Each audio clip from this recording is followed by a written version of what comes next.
just as crazy as he is. Mm-hmm. And people don't, they need to understand that. Yeah, we shake our heads and go, I don't understand that. No. That's right. I don't understand you. No. I mean, And I'm thinking the same thing in the same way. exactly. But the messaging part is so critically important because they have a lot of dog whistle and terms that they don't really tell you the full blown story. So instead of saying I'm anti CRT or even raise the critical race theory in the campaign, they will start with a mild statement and say parents have get the right to say. That's all. That's all you know. And that sounds kind of innocuous.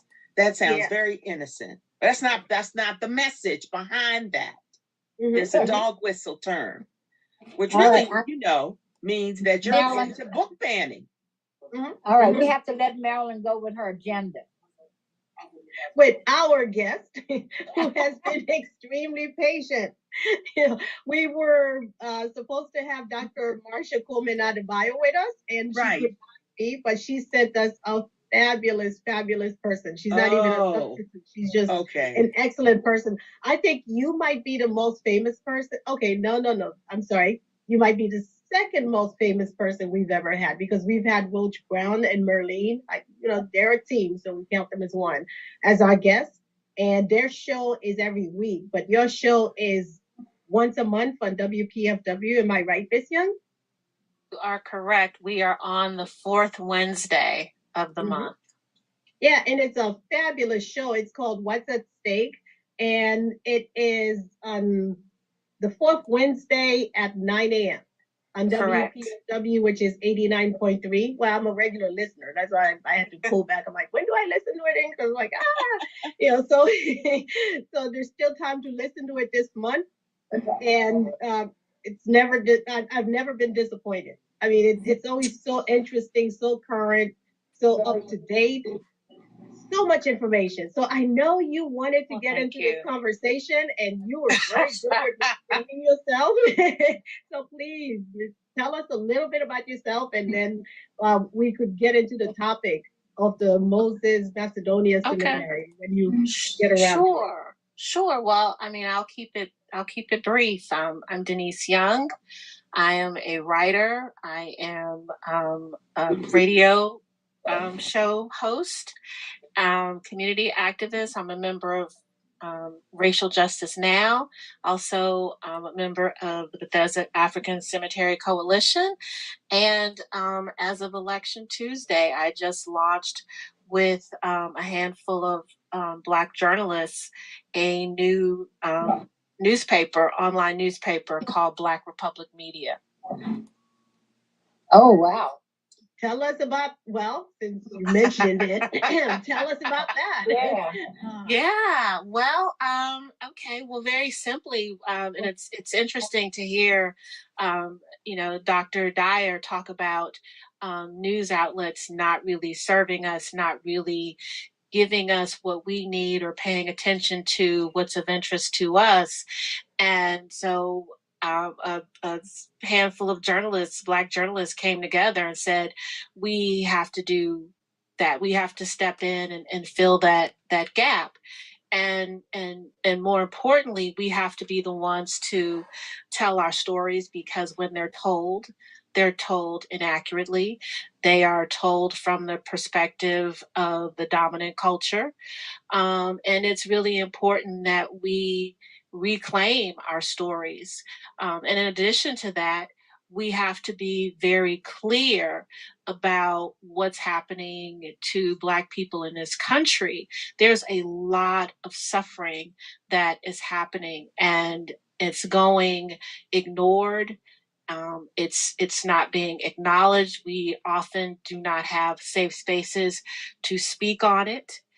And unless we tell these stories, unless we highlight that our existence in this country continues to be that which serves what we call the white settler project, we as Black folks are not going to, we're just not going to get out of this colonial state, and we have to be really honest about that. Quite interesting.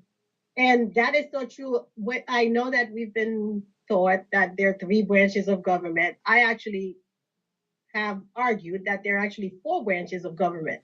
You've got the executive, the legislative, the judiciary, and then the press. Because the press actually decides who we pay attention to, and they decide how we view that person. Yes. And depending on which tone that they take, it really makes a difference whether that person is going to be able to go forward or not. So Absolutely. I definitely agree with what you have to say. They sometimes ignore things that we should know about because they don't either they don't find it important or because they're trying to cover it. Well, I just want to briefly say a lot about what you just said, and that's the reason why actually we have a statewide equity committee, equity and media committee that formed with the Honorable Carl Snowden, because it's a critical issue. And as soon as I learned about it, the president of the NAACP, not the national, but our branch, she immediately summoned me and brought it to my attention that I should be a part of this. Another story that bothered me greatly this week was some news break story on the chief of staff of Mayor Brandon Scott, and the fact that her resume was removed from LinkedIn and blah blah blah. So I was turned off by that. That's not a story, okay? What are you trying to do? Tear somebody down? Because it's basically done to smear someone as opposed to have a valuable story. Now, you didn't go that direction with Roy McGrath, who's been indicted. The Capital Gazette did not print story after story after story on the front page above the fold with Roy McGrath at all. And the same thing about a lot of the events that we're hearing now about these agencies that have these audits being done. And the legislature is involved, and look at this outcome over here and this leadership. None of those stories have Larry Hogan's face, mugshot above the fold on the front page of the Capital Gazette or any of these stores. And I'm watching all that. I'm very attuned to that because it is a very sloppy piece of journalism. It's just feeding people what you want them to see, as opposed to reporting journalism in a fair and accurate way.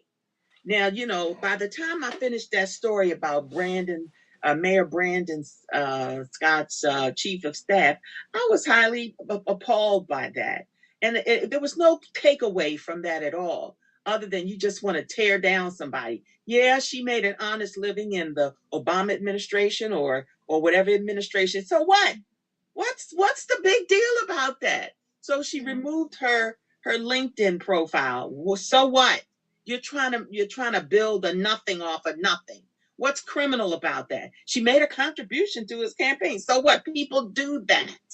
Yeah. So I don't get the nagging way in which they try to tear down people. I've just read so much junk on the comment section of many of these publications trying to tear down the governor-elect before he even gets into office. I give him so many years before he's indicted. Just terrible tear down messages that we have to be conscientious about. And we have to also be on the defensive and build that person back up and not take all of those tear down messages that you see in the comment section of a lot of news articles today. We shouldn't just, let that sit and because the way it looks is they want you to get the impression that everybody thinks the way they do. Everybody thinks that, the governor-elect is this or that, and I just, and the majority of them that are writing these tear down messages don't say squat about Trump. Don't say squat about all the lies and all the fact checks, that all the erroneous information, all the stolen documents, all the filing of bankruptcy. They don't talk about that at all. They're silent. So that's true, and it is interesting what they cover, because one of the things that I always wish that they would cover more is the topic that we are here to talk about for now, which is the Moses Macedonia African Cemetery matter. Right. Yes. Yes. So, Ms. Young, can you update us, because we've heard about that before from Dr. Coleman Adebayo. Yes. And so, and well, maybe not just update us, but give us a brief overview for the people who weren't there when we talked about it, and then update us. Okay, so I'll do my best, because it's I am still learning so much about Macedonia Moses Cemetery, and it's really fascinating. It is it's an incredible piece of history.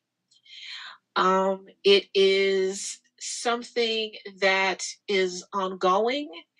And as we like to point out, one of Robert Stubblefield, who we often refer to as our in-house historian, it begs the question of what happened to the communities that were associated with the cemetery. So very briefly, Moses Cemetery is an African cemetery that was first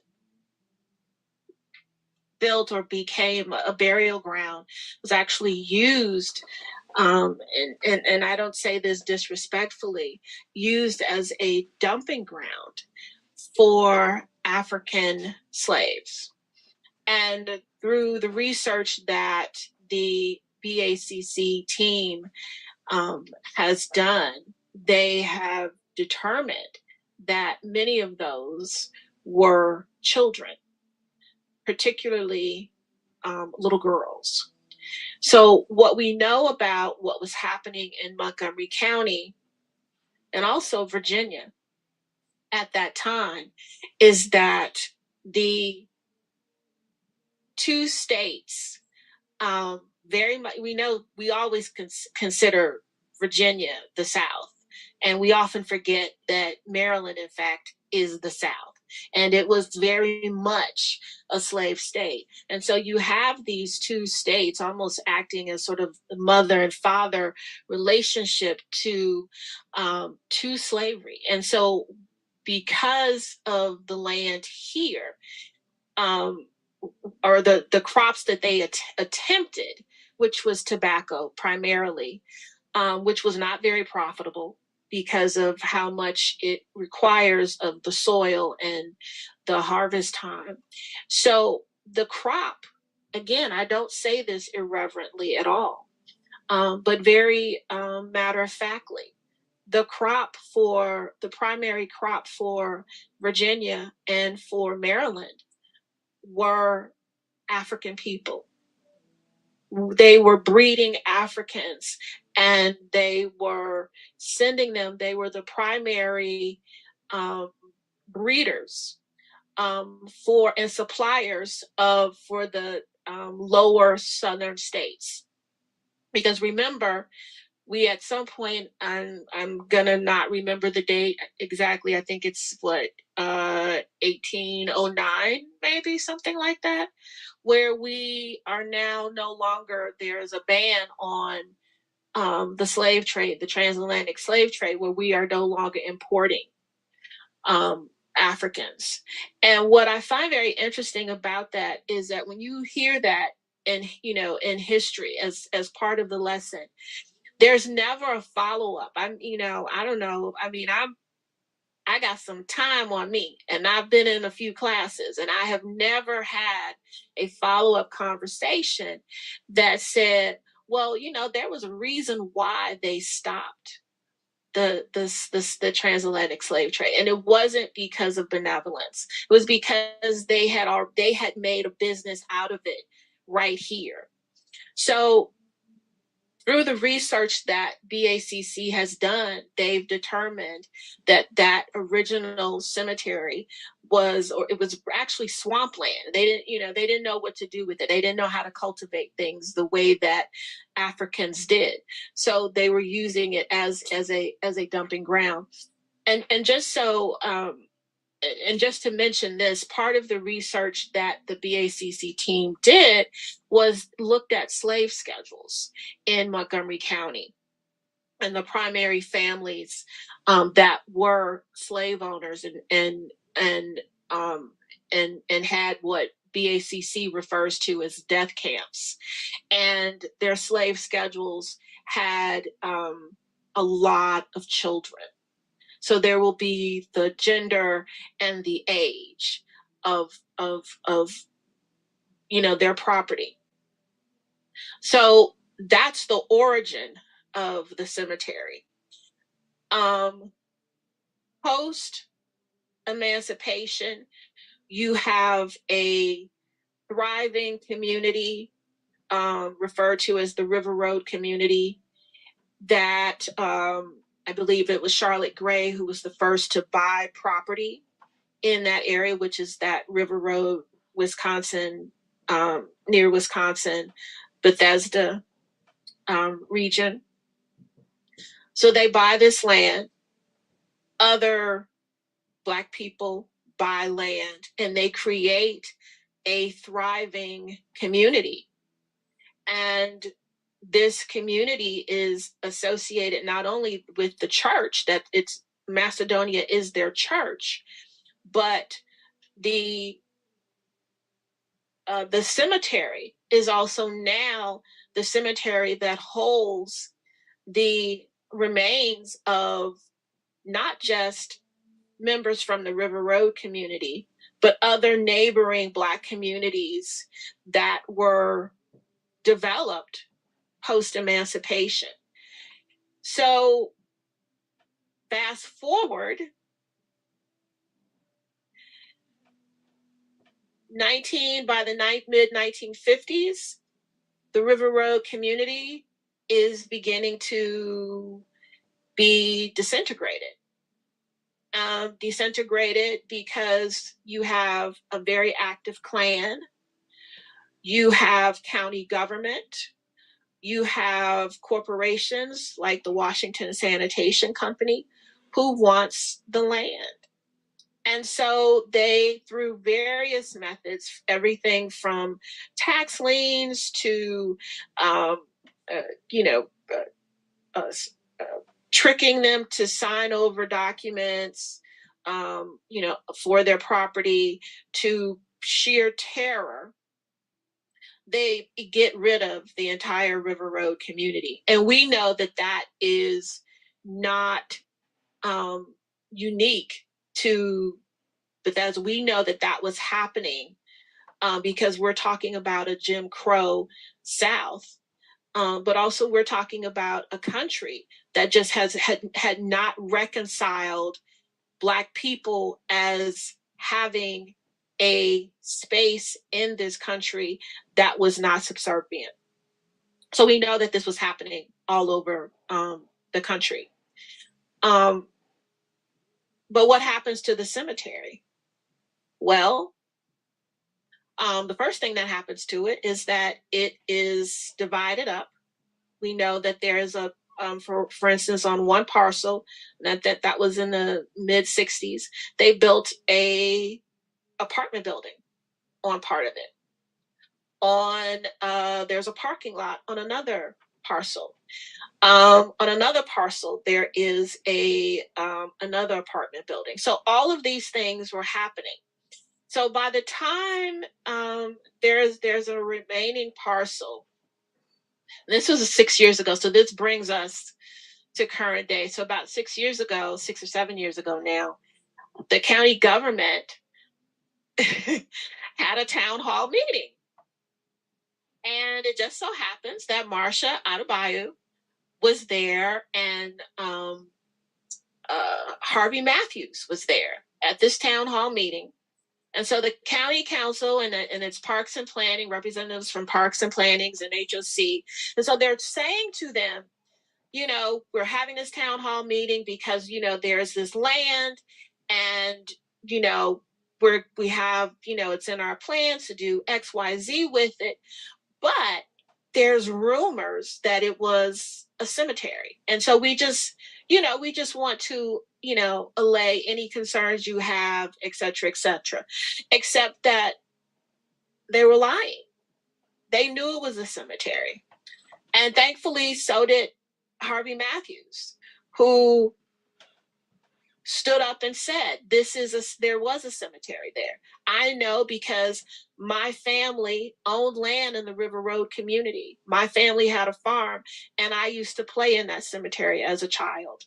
And so that really was the impetus for the Bethesda African Cemetery Coalition, is to say, well, wait a minute, this belongs to us. Our bodies, are not for sale. Whether we are alive or whether we have, transitioned to the next realm, our bodies are not for sale. And so it has been a long battle for BACC. As you know, Marilyn, in October, we had a second hearing at the appellate court. BACC was, I don't know the proper term for it, so you'll have to help me out. But the decision in the lower court was that, in fact, the county did not have cause, or it was not a legal transaction, the selling of the land to the developers for them to desecrate. And the part that I haven't said, and excuse me in my storytelling, but the land, one of the remaining parcels was sold to developers by HOC, and it was an illegal sale, and because they did not involve the community in that decision. So essentially ignoring the fact that there were a descendant community that needed to be involved. So we are. I want to stop you there for just 1 second, sure, because that was a huge victory. I mean, that was a huge victory. You have property that is worth a myth. This is, let's be clearer about where this property is located. It is located off of Wisconsin Avenue. I'm sorry, it is located off of River Road in Potomac, which is one of, and it's right by the District of Columbia, Maryland line. It is prime location. Yes. It's really, really expensive property. I mean, for you to own property in that area, you have to have like mega bucks. You do. Yeah. I'm sorry. It's a thriving. Yeah, it's a thriving. I mean, and that's why they stole that land. That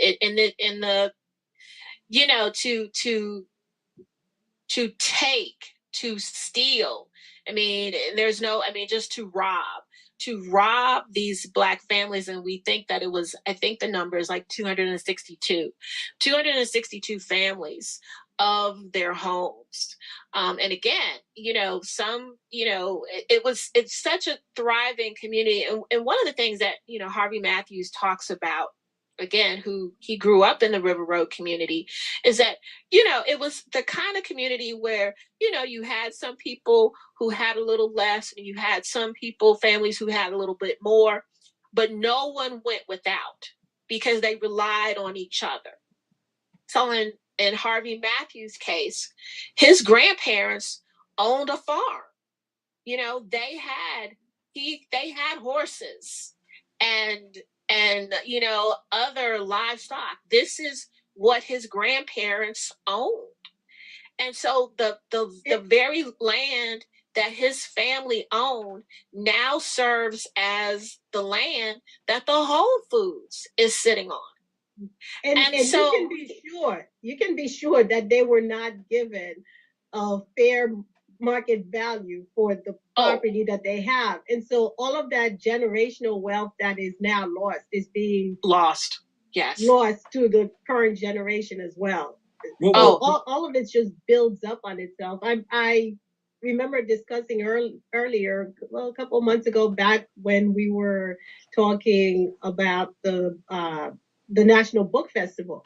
There is this author who wrote a book. The name is escaping me right now, but it's about George Floyd and how his great grandfather, yes, how George Floyd's great grandfather at one time was, so, I think, among the 1% in North Carolina, mhm. and how if he were able to keep that property, if he were not cheated out of that property, he would have been, well, George Floyd would have been so rich in this day and age that him passing what allegedly was a counterfeit $20 bill would have been ludicrous. And so Well, that's what yeah. happens when generations' wealth are stolen over like that. And just to play off the, just a the little bit. property that the BACC is worth is $10 million. What we come up with. No, I would say it's worth more than that. I would think it's worth Mhm. more than that. Yeah, yeah, it is. I would absolutely think it's worth more than that. And you know, the story of, you know, sort of this idea of stealing, you know, our generational wealth. You know, just in terms of farmland, I think the figure is Black farmers have been cheated out of something like 51 million acres of land. You know, Dr. William Barber spoke about that, and he spoke about that particularly when he visited with BACC, and he, I don't think I'm misquoting him, but I believe he said that half of that has been stolen, you know, just in the 20th century alone. So this is an ongoing story, and you know, and not to take the focus at all off the specific topic of BACC, but the bigger conversation is we are in this country and we are being told that we have to work our fingers to the bones just to get scraps, just to get scraps. And we're looked upon like something is inherently wrong with us. And it is the most twisted, altered way of existing. Like it absolutely, you like if you wrote the worst horror story, I'm still not sure that you could capture what the existence is for us, you know, in those pages. And it's, you know, and then we're being, that's written for us, and then we're being told that it's our fault that we are where we are and we continue to be where we're at. And the prognosis is even worse. I was at a women in NAACP meeting a couple of weeks ago, and they, which is WIN is what WIN is what it stands for. And we were told that Black women in Montgomery County have assets of $120 on average. In Montgomery County. In Montgomery County, Maryland, the richest county in the richest state in the richest country in all of history, have assets valued $120. And I was horrified. I was completely horrified. And then what they said afterwards just took the wind out of me. And what they said afterwards was that we're worth $120 now.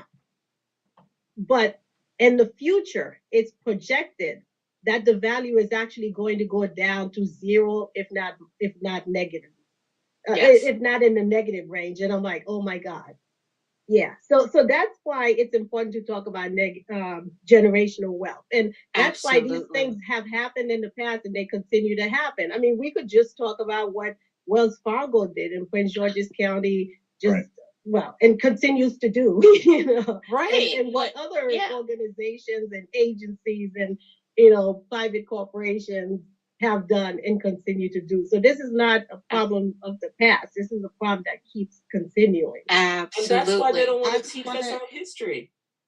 Yes. You know, Mhm. No, how many black people still go to the bank at Wells Fargo? I don't. I don't.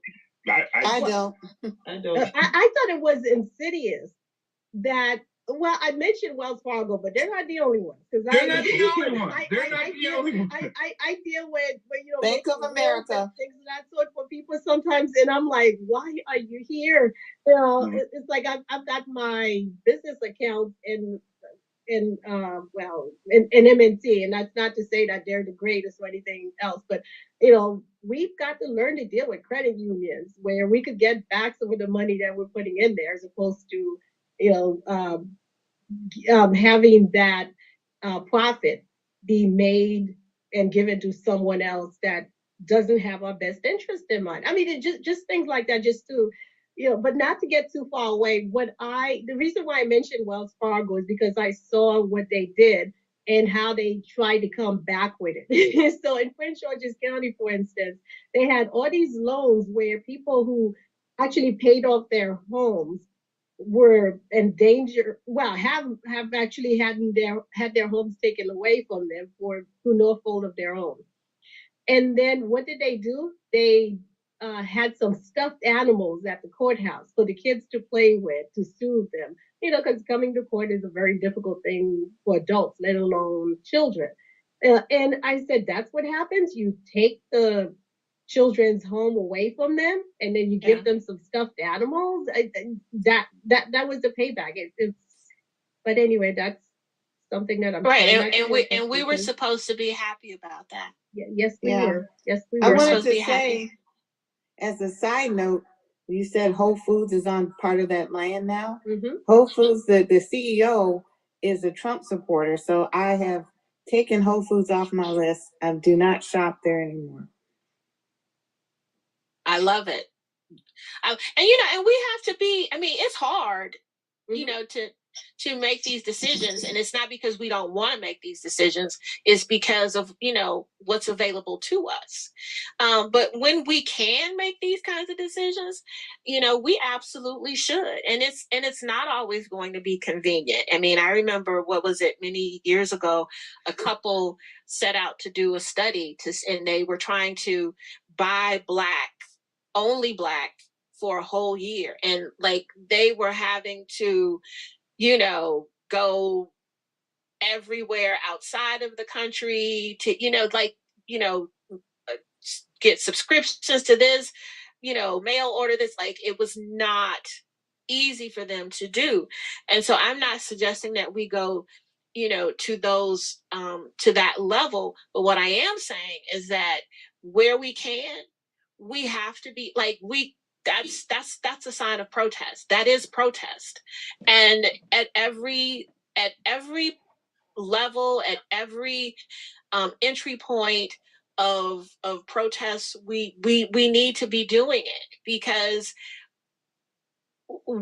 something has to give, right? Something has to give, because what we're experiencing now is not going to get any better unless there is a push, unless there is a real commitment to, and we've seen it. So it's not old, because I don't know if you got to Maryland or others got to hear on WPFW when Marsha and I were very fortunate to interview to Chairman Omali Yeshitela. There, Black radical thought is very much alive. And, that's what they're doing in Florida and Missouri. So it's very much alive. And so, and I'm not suggesting that, people Well, maybe I am at this point. No, Maybe well, I am suggesting that we have to, you know, it's not convenient. The struggle is not convenient, but it's so necessary. And we have the blueprint. We have so many blueprints. You know, and I wish we had the courage as well, because one of the things that I would really, really like to do, and Zanita, I love what you're doing. This is something I myself try to do. I try, because I work really hard for my money. So I try not to make people who don't have my best interest in mind richer off of my hard-earned money. Yes, So I try that as well. But doing it individually is just, well, it's not just, it is ineffective. But I still do what I can. I would love it if we could just set aside one day and say, this day we are not going to buy anything from anybody. If we were to do it en masse like that, I think we would make such a great impact that we would get the attention that we need to change things. Because let's see, Gandhi did it, right? When in his home country, when he told the Indians to stop working, right? And the British white was like, and they shut the whole country down. If you look around you, everything we do, whether it be from delivering mail to picking up trash to everything, if we just stopped, that's our power. This country would shut down. I mean, there's not a place you go where you're like, if everyone in this hotel, this restaurant, this service industry, from here to there, just stopped, they would be like, okay, we have a problem. Let's listen. And going back to where your son is now, I got my radicalization in Harlem. I was that black boy running around Harlem, saying what we ought to do. I'm a Marcus Garveyan. I would always say, that's where my heart lies, is that we can stop this, but it's got to be a we. It can't be just a few. And I think as long as they keep pitting us against each other by party lines, right? Not realistic lines, but party lines, and this party and that party, then that's where we get all confused and mystified. Yeah, and when Denise, people are here, I'm sorry. Go ahead. I wanted to ask a quick question that relates to some of the remarks you all have made of Denise. Denise, does the movement with regard to the cemetery and the legal actions, is there part of the action does it include making the case that resolving the status of the cemetery and honoring the legacy of those who are buried there, that it provides universal benefits? It's not just for Black people or people of African descent. I think that resolving this issue, giving it its historical significance and teaching it in the schools redounds to the benefit of all people in the state of Maryland and in this county. And also addressing these other various issues that folks have touched on. It reminds me, there's an economist who was with the Citigroup who said that racism over a period of time, she had a specific period of time, it cost the United States $16 trillion. And that hurts all of us, regardless of party, regardless of race, regardless of geographic location. Whatever African Americans and people of African descent have done in pursuit of justice has redounded to the benefit of everyone. And so all of this to say, how do we communicate that message to our communities that addressing this very specific issue is symbolic of addressing issues that will help all of us? Yeah. So that's a really, really good question. So let me just say, because she's smart. She's super smart. and that was just a smart question. Yeah. No, so that's an excellent question. So in terms of what we're looking at in terms of where we are, is we're waiting for the decision. And so what we don't know which way the decision is going to go. What we as an organization have been saying is that we want the land back. And what we want to do with the land is to build a museum on the land that both honors our ancestors, but absolutely is an educational tool. Because a big part of what we see happening nationwide and what we have seen happen, century after century after century, is that there really is a resistance to and by white people to really meet face to face what the history is of this country. We can, there are so many ways that it can be twisted, and somehow it can be the finger can be pointed back to us. There's something wrong with us, or that was so long ago, or I didn't do it, whatever the case may be. And today you didn't do it, but you're benefiting from it. And the more you benefit from it, the less incentive you have on a very personal basis to want anything to change. And so being able to have those kinds of honest conversations are really important. So BACC recognizes that. And so BACC really wants to use that land to spotlight, these historical, undertones that really need to come to the forefront so that people understand. Listen, this county that is nicknamed the Free State, it had some really ugly stuff happening, some really, really dark things happening, right? And so to be able to do that, the other thing that related to your question is that BACC is in deep conversations with Montgomery County Public Schools to develop curriculum around Moses Cemetery. And so we're, BACC is really excited about that. In addition, there is, I believe it's Washington Episcopal School. We are in conversations with them about developing a curriculum, because if I'm not mistaken, Washington Episcopal is sitting on some land. Yeah. So there, so being, it's not going to happen overnight, and that's okay. One school at a time, one area at a time.